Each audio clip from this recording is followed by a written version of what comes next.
Ladies and gentlemen, welcome to your AEW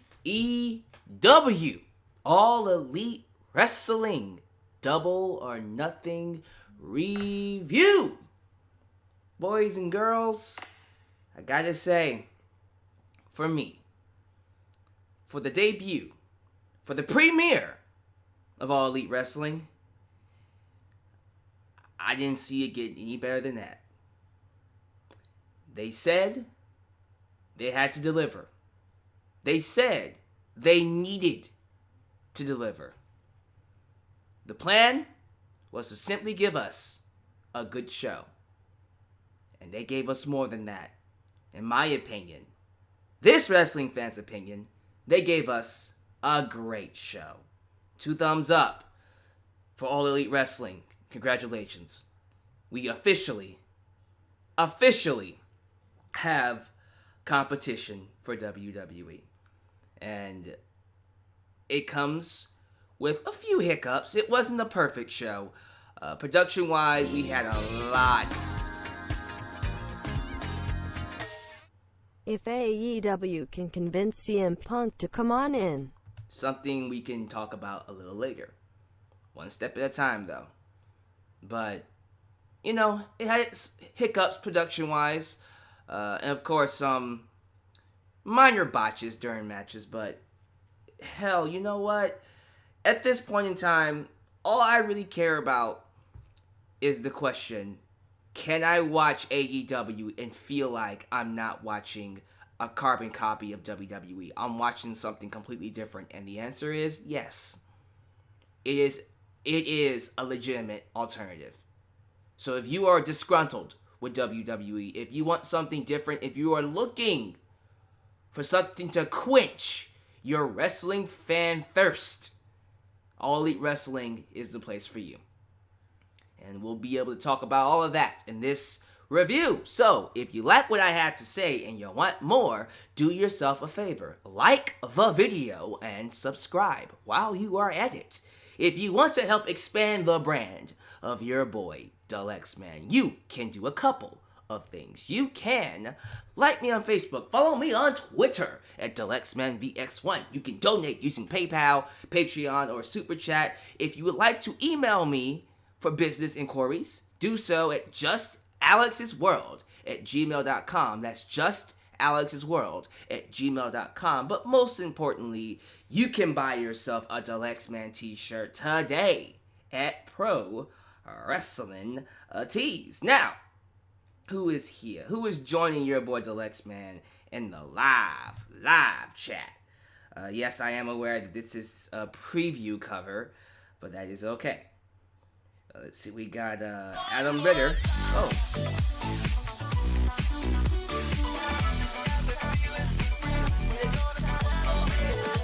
What an amazing show. AEW reminded me why I love pro wrestling.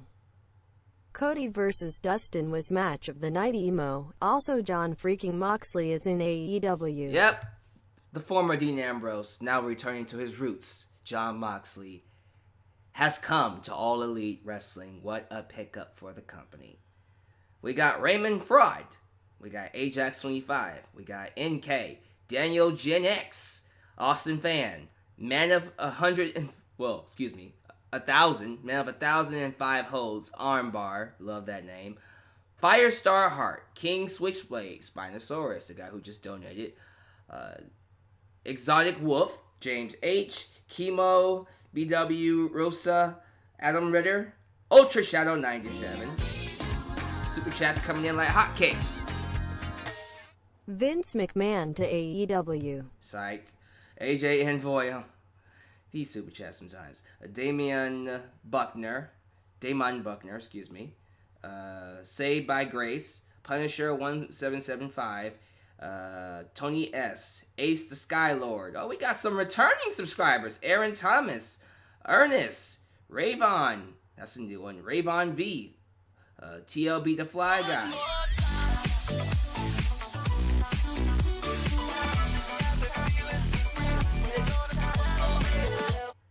Haven't enjoyed a wrestling show like this in a long time. Can't wait to see what their weekly shows have to offer. Oh man, this was just a taste of what they can do. And I agree. If this was this great, imagine what the rest of the year is going to be when they actually do weekly shows. Mark Levin, Pablo Luna, Zachary Hayne, Awesome Conspiracy, Corey Payne, Vorge Ghost, Jeribert Green. We got a lot of people here in the chat. Robert Kent, and one more. Jericho's like HBK, never ages in the ring. Completely agree. Joseph Winters. All right. So a lot of people here. I can't say all your names, so if you're joining me and you like what I have to say, once again, subscribe and like the video. The more likes this gets, the more viewers I end up getting. So let's not waste any time. How did I feel about All Elite Wrestling? Overall, again, I thought it was a great show. I got to talk about, first off, the crowd. Las Vegas, hot crowd. Love the audience there. It's always very important, imperative to have a hot crowd, to have people who are excited to come to a wrestling show that won't just sit on their hands. Were there times during the show where they could have been a little bit louder? Yeah, but you know what? Whatever. They did their thing. I thought the crowd was good. It wasn't Chicago good. It wasn't Brooklyn. It wasn't Houston, just saying. But it was a good crowd. Speaking of good, Justin freaking Roberts as a ring announcer. As a ring announcer, I will never understand why WWE released him. They let this one go. They're idiots. One more time.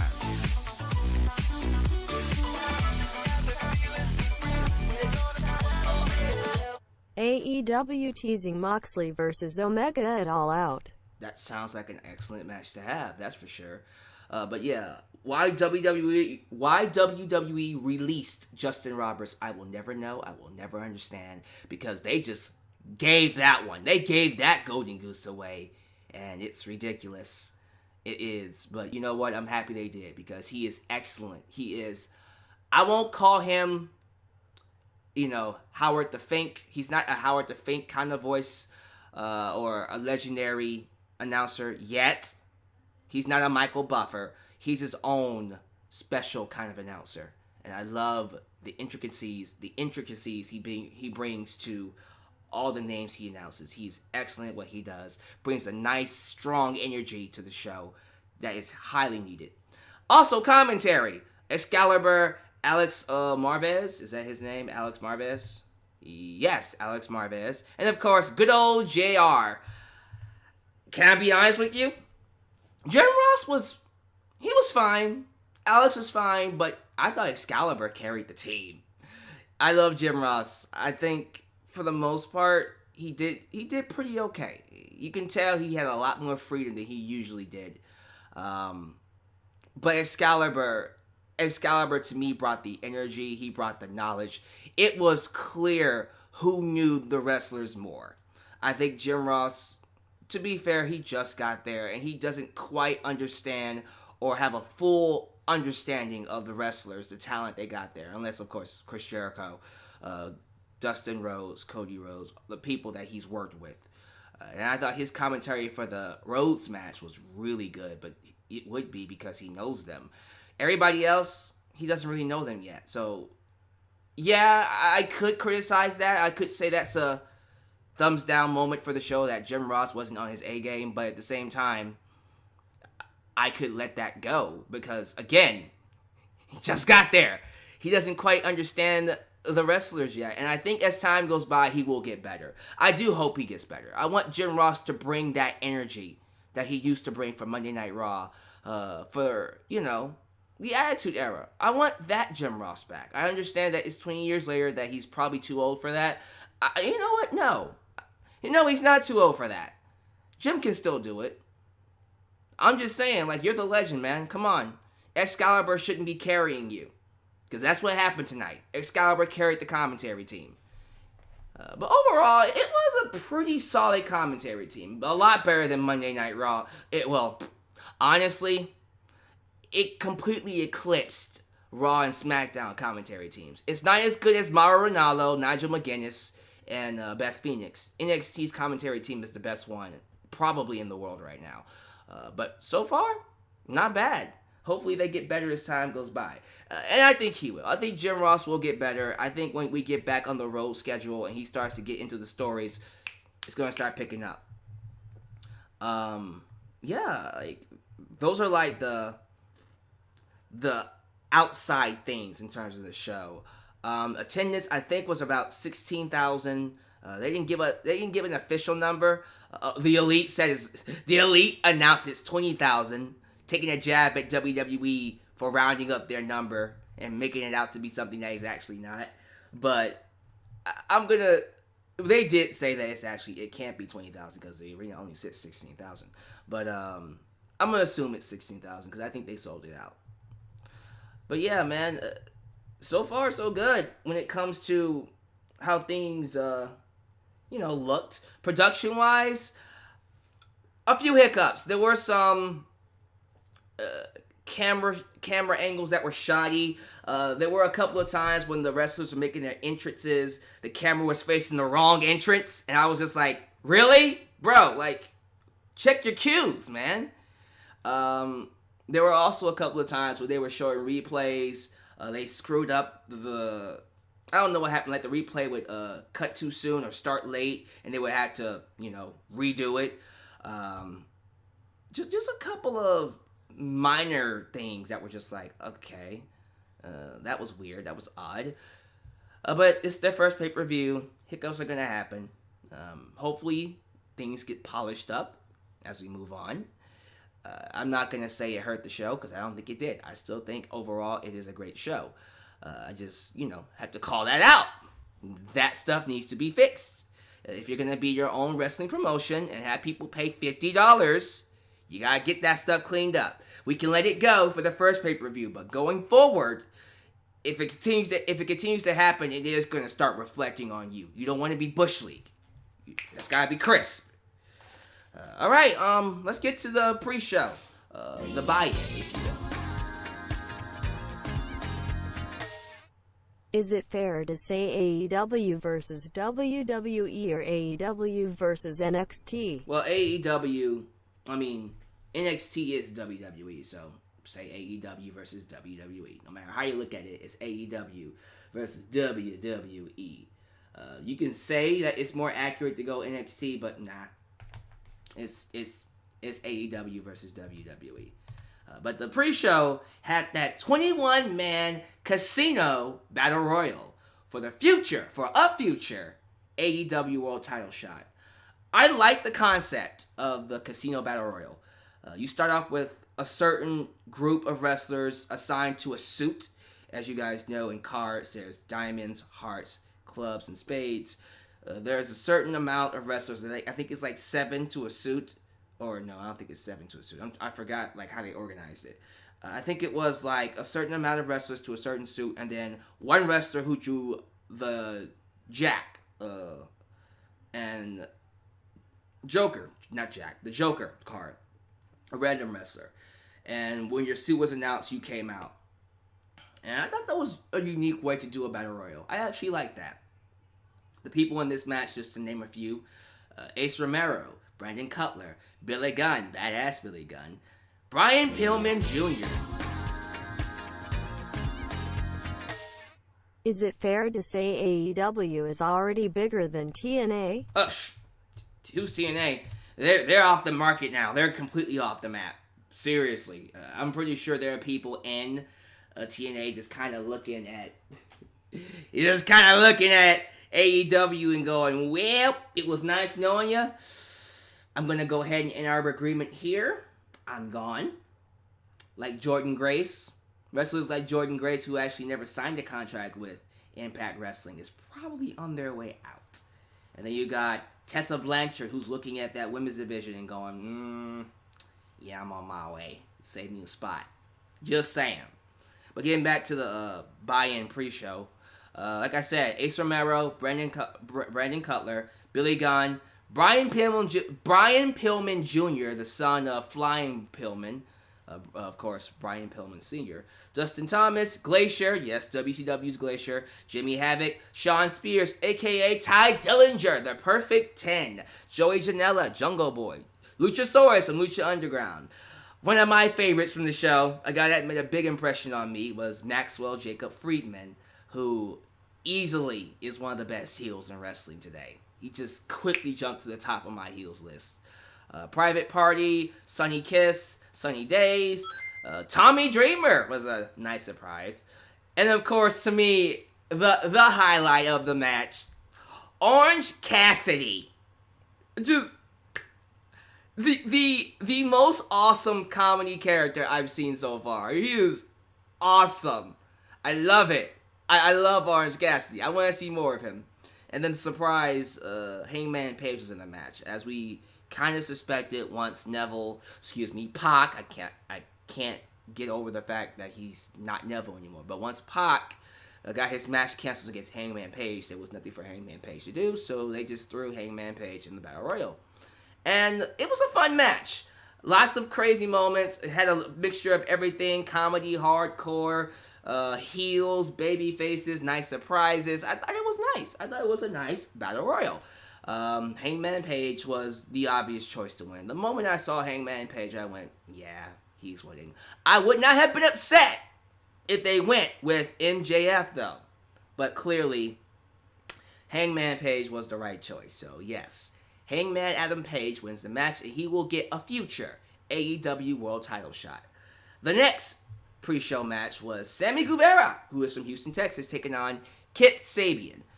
Fun match. I thought they did pretty well. The last 10 minutes were, to me, the last 10 minutes were better than the first 5 minutes.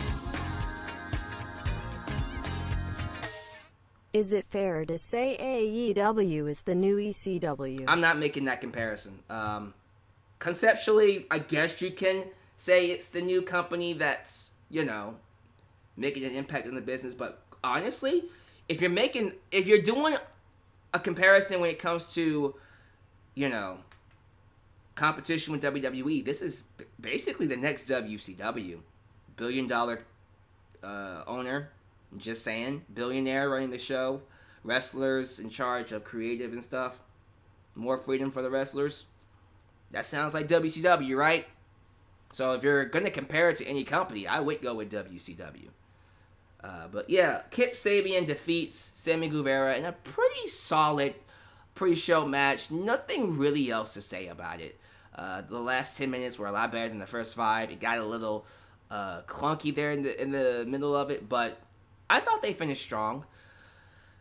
Yeah, that's it. And then we move on to the main show. The first match to open up the main card. We had before we got to that, we had a national anthem singing from Chris Jackson and his family.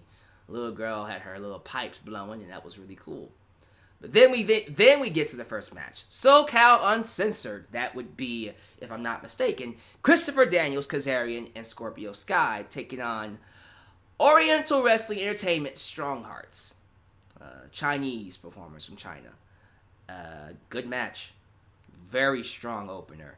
I thought, I thought when it comes to getting the crowd into the show, there was enough variety in the match to really sell us on the fact that, yeah, this is different from WWE. Really was. I personally thought Strong Hearts should have won the match, because if you're going to introduce wrestlers from a different company, from a different promotion overseas, don't you want to give them the rub? What do I know, right? But listen, AEW made the rules. It's their show. Maybe they feel like it was better to have SoCal Uncensored win. So, okay. Yeah, they won. Lots of strong spots. They did a freaking, what did they call it?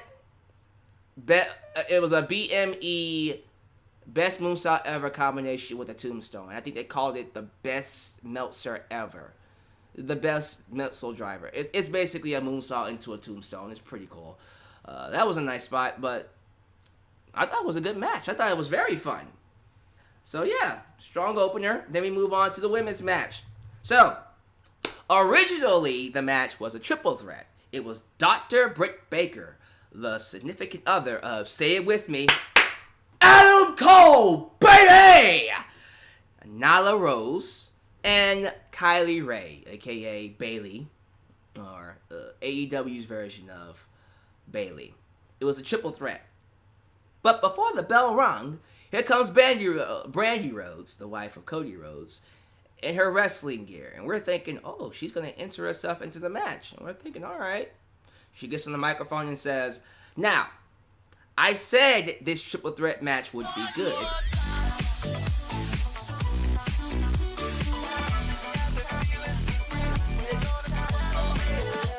But on their first show they probably want to put over their own guys before they put anyone else over. I suppose, but I don't see the big deal in letting, especially Oriental, the guys overseas just get a couple of victories, but that's just my opinion.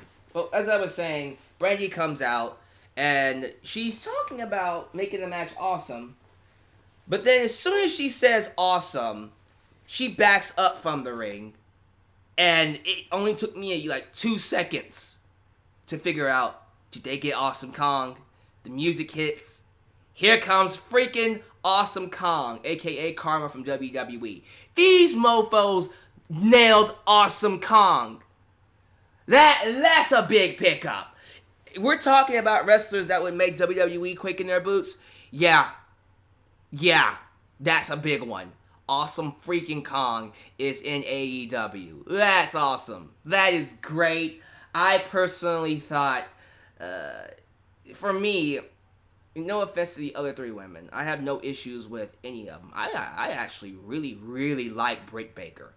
I think if they're going to make anyone their first women's champion, it probably should be her, if not Awesome Kong. But I thought she was really good in the match. Hope they don't make the same mistakes as TNA, WCW. Well, I personally think these guys are going to be a lot more smarter or a lot more wiser than TNA and WCW were. They have history to learn from that. But getting back to what I was saying, I personally think if you're going to make anyone your first women's champion, it would be Britt Baker. I just think she has that natural charisma to her, the ability to carry a championship. But yeah, I really liked her. I'm not a big fan of Nyla Rose. I respect the fact that she's the very first transgender female performer, which is really cool, but I feel like she's missing something. Something's not clicking with her. Kylie Rae's alright. She's exactly what she needs to be. She fills a role. Awesome Kong was the highlight of the match. That announcement, I was just like, Awesome Kong, Awesome Kong, Awesome Kong, Awesome Kong. So, yeah, if she's in AEW, this is going to be quite a division. And that alone right there is all we needed. That alone is all I needed to do, all they needed to make me care about what they were presenting. What's next for the division? I have no idea. We'll talk about the other women when we get to that 6 women's tag match. Awesome Kong is back, raising hands, medium dark skin tone, beaming face with smiling eyes. AEW women beware. I love how she just announced the emojis. But yeah, Awesome Kong is definitely back, and I'm happy about that. Solid match for the women. Britt Baker wins. And she won with that, the suplex neck breaker. I don't even know what the term of that move is. But Adam Cole uses that all the time, and he never wins the match with it. And I don't get it. That should be a finisher. So I'm happy it's her finisher. It should be. I think the next match is it the tag match between the... Yes, it's the Best Friends versus Angelico and Jack Evans. The Best Friends would be Trent? That's how he does his name. It's Trent with a question mark. Trent Beretta and Chucky T. Great match. If you're a fan of Lucha Underground, you already know about Angelico and Jack Evans. They're just as good as they ever were. Love the stunts they pulled off. Awesome tag team moves. Great fast-paced action. That's what I meant to say. Jack Evans did a really cool spot. I think Angelico had, was it Trent? Yeah, he had Trent on his shoulders in like a torture rack position. That 6 women tag gave me life. I love wrestling. Yeah, 6 women tag match that was actually good. No, awesome. No, fantastic. We'll get to that in a second. But the spot I'm talking about, I think it was Trent that was on the back of Angelico. Well, Jack Evans jumps off the top rope, lands on top of Trent, and does a moonsault in one full motion. Boom, bam, and then flips to the outside with a moonsault and hits Chucky T on the outside. Like, the way I just described it doesn't even describe how awesome. I can't even describe it like the way I described it was the best way I can. It was so awesome. It was so awesome. That was only one of the great spots in the match. But of course, the best friends win. Although I was really hoping Angelico and Jack Evans would win. I wanted them to win so badly. But, you know, the more I look at it, it does kind of make sense that the homegrown talent would win the matches. SoCal Uncensored is homegrown. That is a signed tag team. If I'm not mistaken, Angelico and Jack Evans, that's AAA. I don't know if they're actually signed yet. Best Friends are signed. They are literally AEW. Britt Baker is signed. I don't know if Awesome Kong is signed yet, but she should be. Hopefully they will sign her. So like, when you look at it, so maybe who did the super chat? Who was that? Spinosaurus. Maybe Spinosaurus did have a point when he said the homegrown talent win the win first. I think you might be nailing the. You might have hit the nail on the head there, sir. But after the match, after the Best Friends beat Angelico and Jack Evans, the lights go out, and we're thinking, uh-oh, is it CM Punk? Is it Jon Moxley? Is it The Undertaker? No, it's not Undertaker. It's this tag team called the Super Smash Brothers. No, not Mario and Luigi. Shut up. So, I've only seen them once or twice.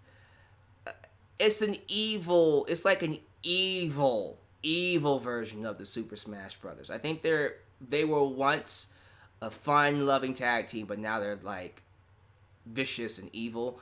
The cool thing about this team, super chats are coming in like crazy tonight. All right, y'all. Thank you for the $1 super chat, Mr. TKO. I appreciate the money, guys. I want to let you know that I am grateful for all those who donate.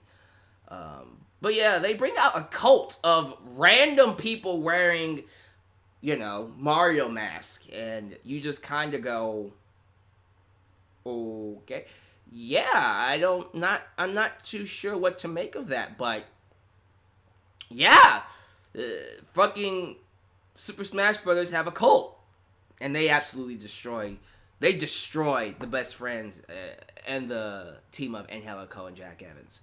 And they stand supreme. So far, the tag team division is looking stacked. And we haven't even talked about the best tag match on the show yet. But I'm already kind of excited with the tag team division. Speaking of tag teams, one of the best matches of the night. And check this out. From this point forward, every match into the main event is phenomenal. And I love that the show was structured in a way where the least important matches went first, and then the ones that you knew were going to be good or really, really good went last or went further along. This is one of those matches. It is a 6-women tag match. Now, as you guys know, Sasha tweeted she's excited for AEW. Man, there was a lot of WWE wrestlers tweeting about AEW, like Cedric Alexander. So there's a lot of them who are probably looking to get their way out or, move over to AEW. But, back to what I was saying. This was a 6-women tag match. 6 women's tag match. As you guys know, I am not a fan of 6-women tags, because WWE basically beat us over the head with so many 6-women tag matches. I've gotten completely sick of them. But I gotta be honest, this might be my favorite 6-women's tag match of all time. And I'm not over-exaggerating, and I'm not just saying that because it happened in AEW. No, it actually was a fantastic 6-women's tag match. Aja Kong, I'm gonna get these names wrong. I'm gonna do my best to get them right. First off, Aja Kong, legend. Do not ever bet against Aja Kong. Yuka Sakazaki, Emi Sakura, they took on Hikaru Shida, Ryo, and then Ryo Mizunami. It was very New Japan Pro Wrestling-esque. Like I said, there was a huge variety on this show. It wasn't just, you had your WWE matches, and then you had your Lucha Underground or Lucha Libre matches, and then you had your New Japan matches. This was a pure New Japan match, and I loved it. Oh my goodness, this was fantastic. This was awesome. Aja Kong is a beast. She's a motherfucking beast. She was strong. She was man. But you know what? I gotta stop for a second. I actually enjoyed the other women as well. I thought all of them looked great. Who was the which one was the Sailor Scout? Sailor Scout. I'm sorry. She was the innocent, fun-loving, sweetheart one that was very, hyperactive and smiling and trying to have fun. You know who I'm talking about. That one. Yeah, she was awesome. I think that was Emmy. I loved the Japanese version of Bailey. Yeah, the Japanese version of Bailey. Her. She made a big impression on me. I think that one was Emmy. They were cool, man. All of them were great. The only issue I had with the match, there was one issue with the match. And that was at the end, where there was a near fall. The timekeeper accidentally thought the match was over and rung the bell too soon. And it was I was like, oh, that's not good. That's not good at all. Like, come on, man. Look at the match. Maybe they were supposed to end the match there, but then a botch happened. Well, oh well. Like, look at the match. Seriously. I just... How did you miss that? How did you mess that up? If you're watching the match like everybody else is, you know the match is not supposed to end there, but whatever. Other than that... I want to see the two Kongs wrestle in AEW. Oh, Awesome Kong versus Aja Kong? Let's go. Didn't Aja Kong train Awesome Kong? But anyways, that would be an excellent match to see. The team of Aja Kong did not win, though, which shocked me. The other girls won. That's the team of, again, I'm terrible with names, but Ryo Mizunami, and Hikaru Shida. Team Shida won the match. Not Shiva from Mortal Kombat, but Shida. Okay. Let's talk about the match of the night. This, to me, without a shadow of a doubt, was match of the night. It is the match between Cody Rhodes, or Cody, the American Nightmare, taking on Dustin Rhodes, the Natural. Dustin Rhodes. Before the match even started, Cody Rhodes came out in his robe, and behind him was a very Triple H, King of Kings-esque throne. It had a logo that resembled Triple H's logo. It had the skulls. It looked like the kind of throne Triple H would sit in. Cody Rhodes does not sit in it. He goes down to the ring. Brandy Rhodes gets a sledgehammer, gives it to him. Cody then goes back up the ramp and proceeds to destroy the throne with the sledgehammer. Shots have been fired. They have been officially fired. And no, that it's not a shot at just NXT. It's a shot at WWE, period. I thought that was awesome. I thought that was one of those, well, it looks like we got competition officially. We going to war. But I thought that was great. I loved it. Just like I love this match. Man, I would love, I don't know if it's ever going to happen, but one day I would love for AEW to get the rights to the Cody Rhodes versus Goldust, or the Stardust versus Goldust match from 2015 during Elimination Chamber, a match that was supposed to be at WrestleMania. I would love for them to get that match so they can show that match alongside this match that we got. Why? Because those two matches are all you need to tell the difference between AEW and WWE. This match in WWE was not all that impressive. It wasn't allowed to be the WrestleMania quality, the WrestleMania classic that we all knew it could. But guess what? That WrestleMania classic, we got it tonight. This was a classic. This,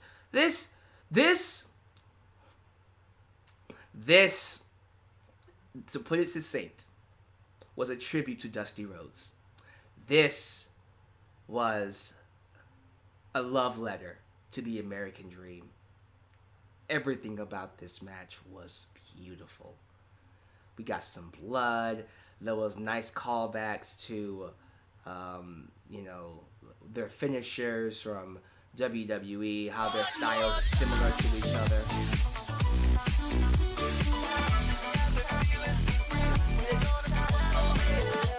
I didn't like that at first because I want AEW to focus on themselves and not WWE. But remember, HHH shot the first shot at AEW at the Hoff. Well, that's what I'm saying. Didn't Triple H take the first shot at them? They didn't do anything. They just responded back. They're not punks. They're not going to take that line down. But getting back to the match, I love that they were trading similar styles with each other. Both of them used the crossroads. Both of them at one point, did a little bit of a Dusty Rhodes maneuver here and there. Love seeing Brandy get involved and then get kicked out by Earl Hebner. Like I said, Jim Ross was more than on his A game in this match because he knows them both. It was I won't say it was a tearjerker. To some people it was. It was very emotional. It was very dramatic. I gotta talk about this. When Dustin Goldust, when he bladed, I don't know where he cut, but blood was everywhere. He couldn't see this whole part, everything. I mean, his face paint was like regular face and then face paint, but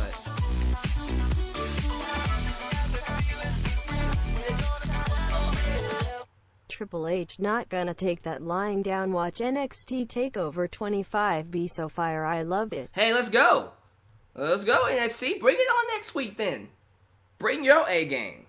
Make WWE really step their game up. But Goldust was wearing like face paint where half the face was normal and then half the face was paint. Blood covered everything. It was nothing but blood. It resembled Eddie Guerrero when JBL hit him over the head with the chair and he was just bleeding profusely. It was scary. It was a water fountain. It was a waterfall of blood. It was a lot of blood. It got on Cody as they was wrestling. Man, it's incredible seeing Dustin still work like that.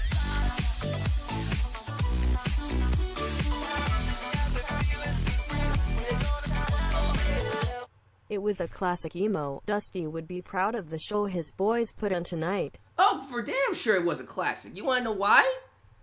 Because they had the freedom to let it be a classic. And by the way, Dustin is in his 50s. Let me point that out. Dustin is in his 50s and he's wrestling like he doesn't. He wrestled just as well as he ever did. He doesn't age.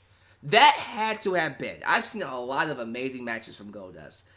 That had to have been his best singles match. I'm trying to think. I don't know if there was ever like a match, singles match. Now, tag match, I think the match with the Shield, classic for sure. I'm talking about a singles match. A one-on-one Goldust match. I think that might have been his best one. Yeah, I think it might have been his best one. Man, what a match. What a ride. In the end, Cody Rhodes does beat Goldust. But after he beat his brother, after the blood, sweat, and tears literally were left in the ring, Cody gets back inside the ring. He goes to leave and then gets back inside the ring, gets to the microphone and says, "You will not retire tonight.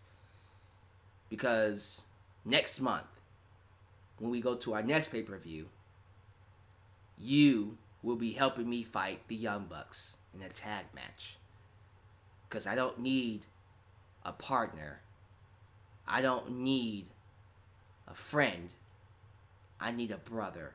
And that hit me right there. And then they hugged. After beating the living piss out of each other, these two, damn, man. I love wrestling. This was one of those things where you just go, I freaking love wrestling, man. What in a moment. Like, every once in a while, you just gotta show some heart. I understand that you gotta sell this, you gotta sell that. It's about money, it's about this. Show some humanity in your freaking shows. NXT understands that, and AEW understands that. WWE does not. Which to me is why AEW currently is holding, to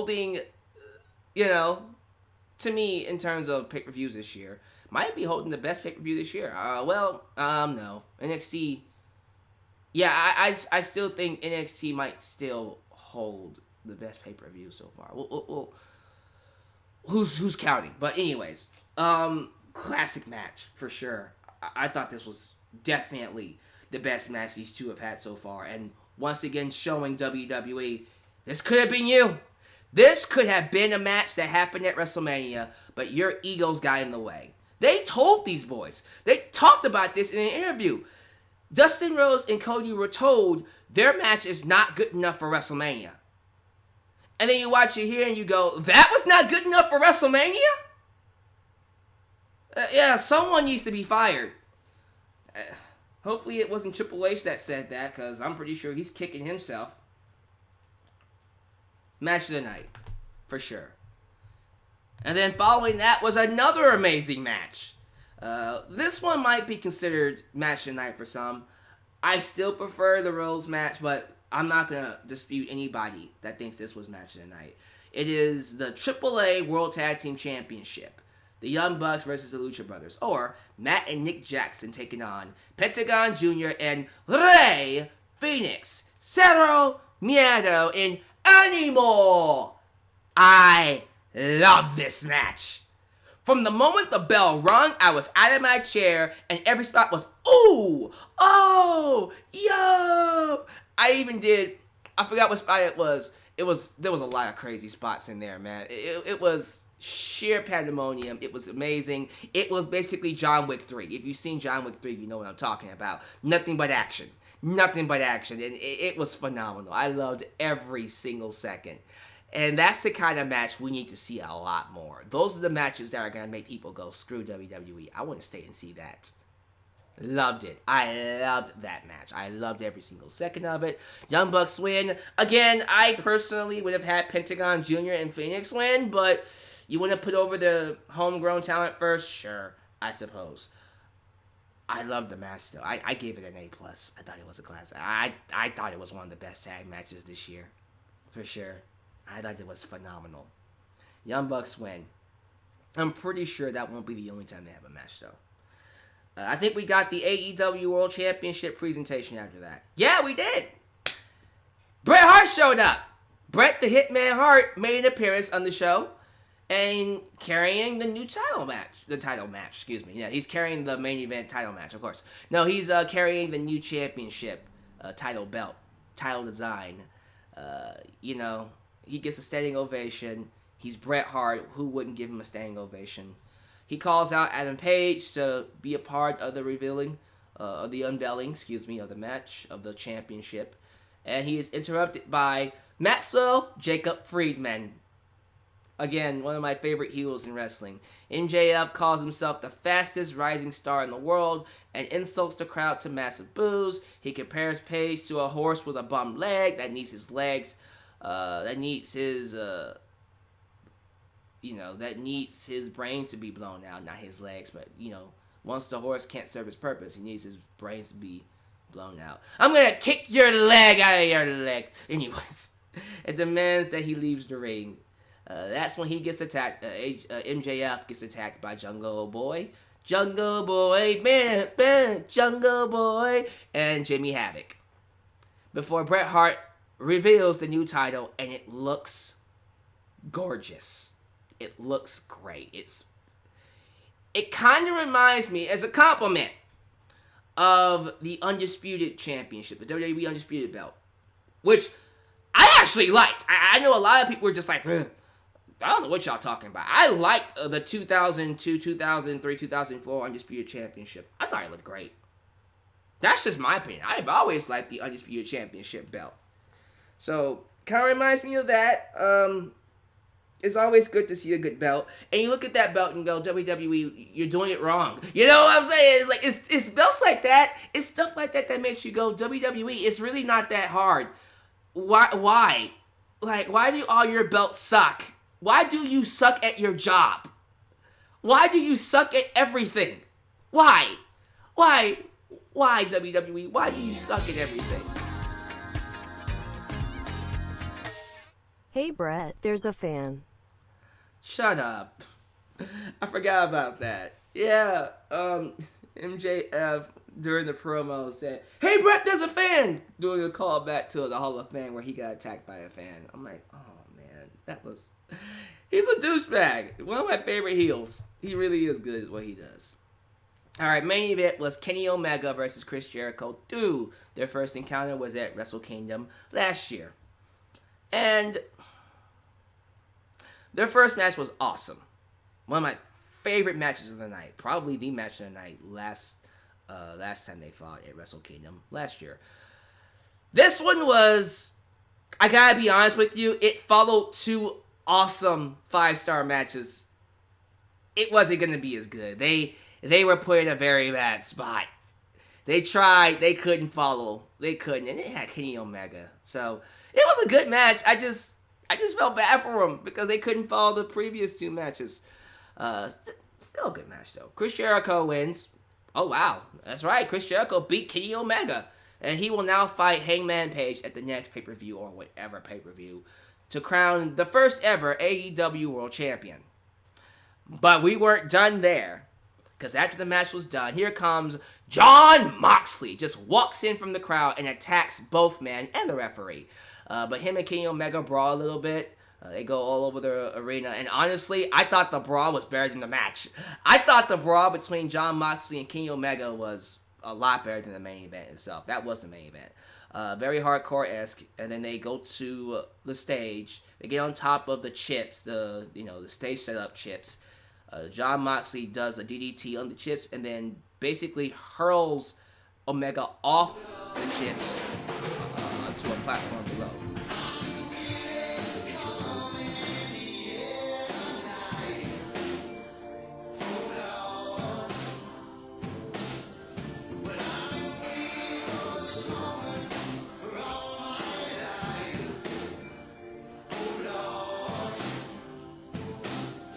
AAA match was good, but the only problem I had with it was that it was a little too indie-rific at times, with them kicking out of moves that should have ended the match. But other than that, it was great. Different tastes for different folk. I thought it was an excellent match. You can call it indie-rific all you want. I loved it. But, yeah, Moxley beating up Omega was the best part. So, yeah, Dean Ambrose, Jon Moxley is officially in AEW. And it looks like his first match will be against Kenny Omega. Oh, my goodness. That's going to be crazy. And like that, I got to give it to him. Instantly, I'm thinking to myself, okay, when's the next show? Because we already know what we're getting with the tag match. It's going to be the Young Bucks versus the Rose Brothers. And we most likely will get Omega versus Jon Moxley. And then Hangman Page versus Chris Jericho. We're already setting up the next pay-per-view. Right there. There's your top 3 matches. That's it. We're there. Just tell me when it's coming and I'm there. I want to see it. By the end of the show, we already got 3 matches set for the next pay-per-view. We don't even have to wait to be told what it is. We already know. That's a pretty strong card already. Then we can just bring in other people. I'm excited. I'm very excited for what AEW has to offer. But for the first pay-per-view, 2 thumbs up. Great show overall. people are calling it the best pay-per-view of the year. I'm not going to argue against them. I will definitely say it kicked WWE's ass in pay-per-views.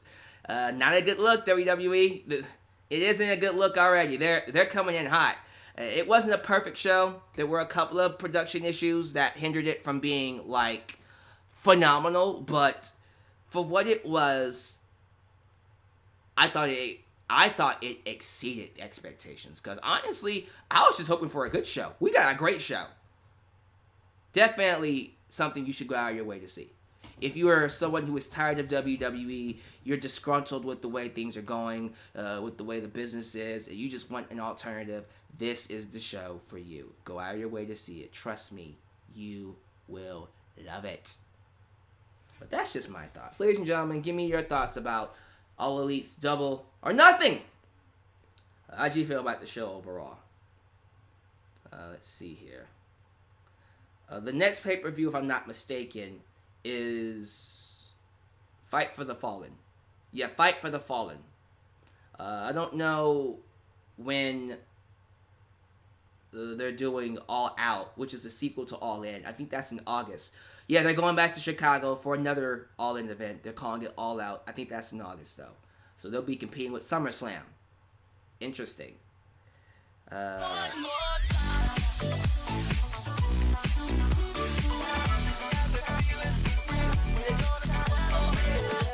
Moxley versus Omega, Jericho versus Page, Rhodes versus Bucks. Have my money now, AEW. Wow. Okay. Yeah, that's a strong card. And apparently it's going to be on the 29th. So June 29th is the next pay-per-view. So we are doing one a month. Okay. Cool with me. I'll check it out. We're already doing one a month. So WWE, they're here. They're here. They're here now, WWE. Get your act together. This is it. We are here. They're in business. They're in business now. What you gonna do? What you gonna do when they come for you? All right. Other than that, nothing else really to say. I really enjoyed the show. Thank you so much for giving me another alternative, AEW. Thank you so much for watching me. Like the video, subscribe if you have not. But most importantly, guys, please support wrestling. Support wrestling. I get it. I understand that, you know, you've watched WWE all your life and you don't want to abandon what you grew up with. But you know what, man? I think the times are changing. I think this is a changing of the guard now. WWE is on its way down, and AEW is on its way up. And when October hits, and the real war begins, we're gonna see who really is the top dog. So AEW, keep doing your thing. Keep giving us great shows, great shows.